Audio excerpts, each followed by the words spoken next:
Jeffree Star gets backlash for the name of his new collection, and the DAmelio sisters have left the Hype House. Welcome to Reality, a segment where we report on multiple stories in a single video. Before I get into the stories, I just want to put out a disclaimer. Please do not send any hate to Jeffree Star, Charli DAmelio, Dixie D'Amelio, Chase Hudson, or anyone else mentioned in these stories. This video is simply meant to report on the news.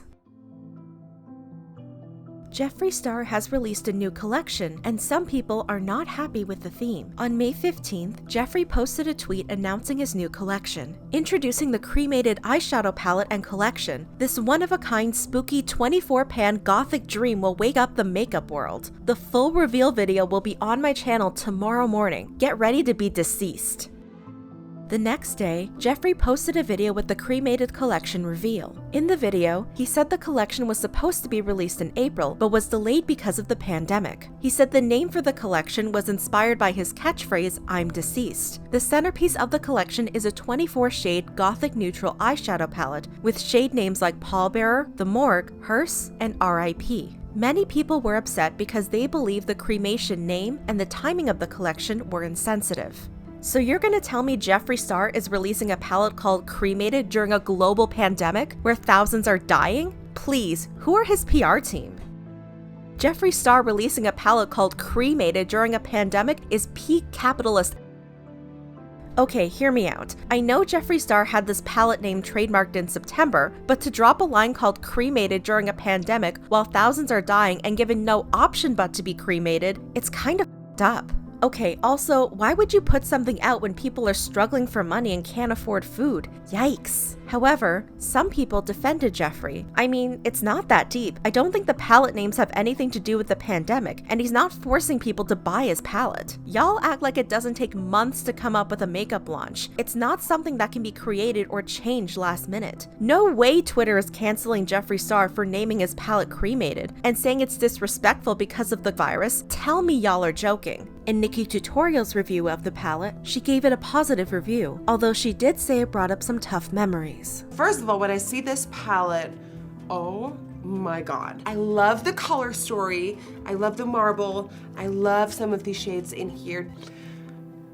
This is gonna give me so many memories to my little brother passing away. While all this was going on, Jeffree liked several tweets defending him and supporting the palette. He also replied to a few tweets from people who defended him. One person said, "My dad was cremated, and you know what? I love your new release. Just wanted to throw that out there." Jeffree replied, "Ditto. Thanks, babe. Love you." Another person wrote, "I fear death every day of my life, and I literally get counseling for it. I have full-on panic attacks sometimes. The palette name doesn't offend me, but I'm sure someone will just say it's because I'm a stan. Offended over a palette name. Can't relate." Jeffree responded, "Love you, babe. People are bored and want to be offended by something new. The Star family knows it's part of my vocabulary, and I've had this idea trademarked since September 2019. Later on May 16th, Jeffree addressed the backlash on his Snapchat story. And there's a lot of talk on Twitter. Now listen, Cremated and any palette and anything I've ever created, it's my art. To me, it's not just an eyeshadow palette. It's way more than that. There's always so many meanings with my art. And that's what it is. It's mine. I created it for the world. It is allowed to be interpreted any way that anyone wants to take it. But I always come from a good place. On a real level, you guys, my own father was cremated. My 2 dogs that passed away last year were cremated. So nothing ever comes from a negative place in my life. So if you take it that way, that's how you articulate things, but not me! And on May 20th, Jeffree uploaded a video titled "Responding to the Backlash Over My Cremated Palette." He said it takes a long time to create a product, and his collections never come from a bad place. It takes months and months and months, sometimes a year plus, to actually make a product. So there was some people saying, Jeffree, it's a little weird timing, there's a lot going on in the world, but for me, this is art, and I never come from a negative place, you guys. My own father who passed away, and my 2 dogs who passed away last year are all cremated, and it is a tradition in my family. Jeffree also explained the timeline behind creating and releasing the collection. This idea I created over a year ago. I trademarked it. The trademark went through on September of last year, and we delayed this already a lot. And sadly, with production and in the makeup world, if I were to try to move Cremated, it wouldn't have fit anywhere in this year. This year is full, which you'll see later this year.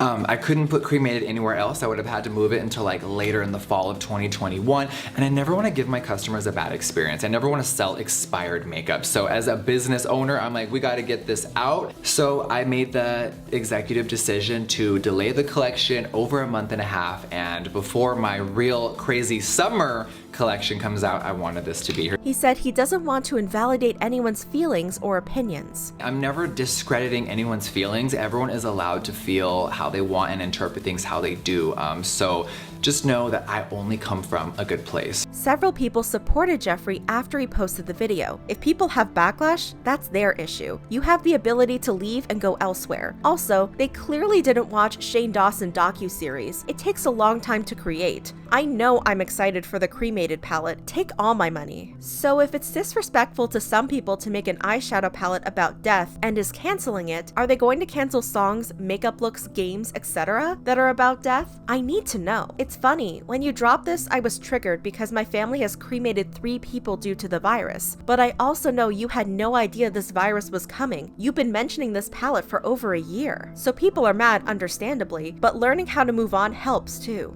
One person said he didn't have to apologize. I honestly don't think this warranted an apology in the first place. Of all the things Jeffree has done that are actually disgusting, this ranks near the bottom. This is a non-issue, but because he's Jeffree, people made it an issue. I think Jeffree is just as vile, but not for the name of this palette. However, others said he was being hypocritical. That's funny, because on Twitter he was liking and replying to folks who were on people who were offended. Basically, he's saying that he isn't discrediting anyone's feelings while discrediting feelings, and he puts his business above his customers, even though he preaches otherwise. Shocking. Some people said Jeffree had other alternatives. If he didn't want to sell expired makeup, don't. Put up an announcement on your website explaining it was conceived pre-virus, you apologize for anyone offended and rightly understand, but it didn't come from a bad place, blah blah. Start offering a free palette with any normal purchase or something. Take the loss, because as it stands, he's still a multi-millionaire complaining he wants to profit from a death-themed palette during a global pandemic. Yep, express it's been shelved for X months due to the virus, sell slightly cheaper, didn't want to launch during, explain when it was conceived, etc. There's so many other routes he could have chose. He decided this one, and that speaks volumes on top of what is already volumes and volumes about his character. And some people debated about if he could have repackaged the collection. Or, you know, just repackage it. It's not like he doesn't have the money, but that's extremely bloody wasteful and not eco-friendly at all, unnecessary. Compared to him producing and selling 382,846,272 Shane Dawson pig-themed things last year that are going to end up in a landfill, repackaging it doesn't make it less expired, lol. Repackaging means you can release it now without being insensitive to the 300,000 plus deaths at this time. You realize that even if her took each individual eyeshadow out of the palette to rename them and repackage, the eyeshadows still have urns on them, right? Like, there's no way to avoid it. Even just renaming it would help. A vampire or zombie palette wouldn't have gotten the same backlash. Do you think Jeffree made the right decision to launch the cremation collection, or is the launch insensitive? On May 6th, The Hollywood Reporter published a feature on TikTok's mainstream popularity. Several TikTok stars were interviewed for the article, including Charli's ex-boyfriend Chase Hudson and the DAmelio sisters. In the article, a representative for the DAmelios confirmed Charli and Dixie had cut ties with the Hype House, a content house where several major TikTok stars live together and create content. The representative said, when the Hype House started to become more of a business, Charli and Dixie stepped away from that aspect. While their businesses are separate, their friendships with the members continue. According to The Hollywood Reporter, Chase said there wasn't any drama with the members, despite the news that the DAmelios ended their business relationship with them. We're always going to stick together as a family. We've always been there for each other, no matter what happens. Many people said they were happy the DAmelios left, as they should. They could actually do bigger than the Hype House. Glad they finally left. And others said the Hype House would no longer be relevant without them. So now it's just the house. They basically made hype a thing, so what's a Hype House without the DAmelios? The Hype House is going downhill from here. While it doesn't sound like there's bad blood between Charli and Dixie and the other Hype House members, it will be interesting to see how the DAmelios' absence will impact the Hype House going forward. What do you think about this story? Do you think the Hype House will do well without the DAmelio sisters? Let me know in the comments below.